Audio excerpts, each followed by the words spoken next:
কাতলা মাছের মাথা আর মসুরের ডাল দিয়ে দুর্দান্ত স্বাদের একটি রেসিপি নিয়ে হাজির হয়ে গেলাম হীরামণি ব্লগ থেকে। আসসালামু আলাইকুম, কেমন আছেন সবাই?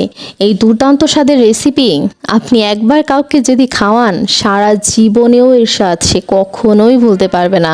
এটা এতটা মজার হয়ে থাকে এভাবে রান্না করলে। একবার রান্না করে দেখবেন, অবশ্যই ভালো লাগবে। যদি ভালো লেগে থাকে তাহলে প্লিজ আমার চ্যানেলটি সাবস্ক্রাইব করে দিবেন আর পাশে থাকবেন। তাহলে চলেন শুরু করি আজকের রেসিপি। প্রথমে আমি নিয়ে নিলাম মাথা, আমি ভালো করে ধুয়ে নিয়েছি। তারপর দিয়ে দিব লবণ আর হলুদের গুঁড়া, ভালোভাবে মেখে নিলাম। এখন একটা কড়াই বসিয়ে তাতে তেল দিয়ে মাছের মাথাগুলো দিয়ে দিলাম। আমি ভেজে নিব মাথাগুলো ভালোভাবে। এখন আমি সেই তেলের মধ্যে অল্প একটু পেঁয়াজ দিয়ে কালার চলে আসলে জিরা দিয়ে দিব, নেড়ে চেড়ে নিব। এখন এগুলো উঠিয়ে রেখে দিব এক সাইডে। এখন ওই তেলের মধ্যেই আবার পেঁয়াজ দিয়ে ভালোভাবে ভেজে নিব। বাদামি কালার চলে আসলেই দিয়ে দেব 1 চামচ পেঁয়াজ বাটা, 1 চামচ রসুন বাটা, 1 চামচ জিরা বাটা, 1 চামচ আদা বাটা দিয়ে ভালোভাবে মিশিয়ে নিব। দিয়ে দিব লবণ, দিয়ে দিব 1 চামচ মরিচের গুঁড়া, আধা চামচ হলুদের গুঁড়া, 1 চামচ ধনিয়া গুঁড়া দিয়ে ভালোভাবে নেড়েচেড়ে দিব। এখন আমি 1 পট ডাল দিয়ে দিব।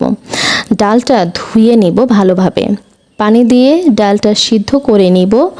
এখন মশলার সাথে মাথাগুলো দিয়ে ভালোভাবে নেড়েচেড়ে মিশিয়ে নেব। দিয়ে দেব 1 কাপ পানি, ভালোভাবে নিব। অন্যদিকে ডাল বসিয়ে রেখেছিলাম, নেড়েচেড়ে দিলাম। মাথাটা কিছুক্ষণ রান্না করার পর এর মধ্যে ডাল সিদ্ধটা দিয়ে দিব, ভালোভাবে নেড়েচেড়ে মিশিয়ে নিচ্ছি। দিয়ে দিব পানি। কিছুক্ষণ পর আবারও নেড়ে দিব, দিয়ে দিব এলাচ দারুচিনির গুঁড়া, নেড়ে চেড়ে মিশিয়ে দেব। পেঁয়াজ জিরা তেলে রেখেছিলাম, ওইটা বেটে নিয়েছি। এখন তার মধ্যে একটু ডাল দিয়ে মিশিয়ে দিয়ে দিব। এটা দেওয়ার কারণে এই ডালটা খেতে অনেক বেশি সুস্বাদু হয়। প্লিজ একবার ট্রাই করে জানাবেন, অবশ্যই ভালো লাগবে। 100% গ্যারান্টি দিয়ে বলতে পারি। আমার মাথা দিয়ে ডাল রান্নাটা শেষ। রান্নাটা কিন্তু শেষ। রান্নাটা এত মজার, কি বলবো, না খেলে বুঝবেন না এর স্বাদ কি কতটা। মাশাআল্লাহ, অনেক সুন্দর হয়েছে দেখতে। এখন আমি একটি বাটিতে উঠিয়ে নিচ্ছি। এই রান্নাটা যেদিন বাসায় করবেন অবশ্যই কিন্তু ভাত একটু বেশি লাগবে। প্লিজ সবার কাছে অনুরোধ রইল আমার রান্নাগুলো দেখার। সবার জন্য অনেক দোয়ার ভালোবাসা। আল্লাহ হাফেজ।